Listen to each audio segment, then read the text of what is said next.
வேண்டிய அவசியம் இருக்கு. அவ்வளவு தூரம் மிக மோசமான ஒரு அரசாங்கம். அதனாலதான் இந்த மோசமான சம்பவம் நடந்திருக்கு. சென்னையிலேருந்து கள்ளக்குறிச்சி பக்கத்துல தானே கரூர் எட்டி இருக்குல்ல, கரூருக்கு உடனே விரைகிறாரு. ஏன் கள்ளக்குறிச்சிக்கு வரல?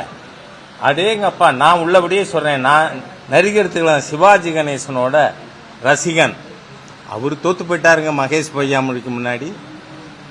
என்ன நாடகம் இந்த திமுகங்கிற மக்கள் விரோத ஜனநாயக விரோத பாசிஸ்ட் கவர்மெண்ட் நாடகமா போடுறீங்க.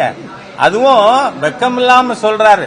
முதல் நாளே கரூர்ல செந்தில் பாலாஜி தரப்புல இருந்து டேக் டைவர்ஷன் வந்துதா? அந்த டைவர்ஷன் எடுக்கலைங்கனால இந்த சம்பவம் நடந்ததா? சந்தேகம் வருமா இல்லையா? பாட்டிலுக்கு 10 ரூபான்னு பாட்டு பாடினா என்ன தப்புங்கிறேன் நான்.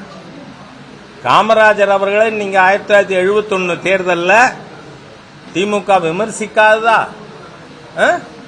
நாடகம் போட்டீங்களே காமராஜர் அவர்களுக்கு எதிராக. காங்கிரஸ்காரன் கேட்க மாட்டாங்க, ஏன்னா எல்லாத்தையும் ஊத்துட்டாங்க. அதனால ஆகவே இந்த ஜனநாயக விரோத தீய அரசு இதன் பின்னணி இருக்கா?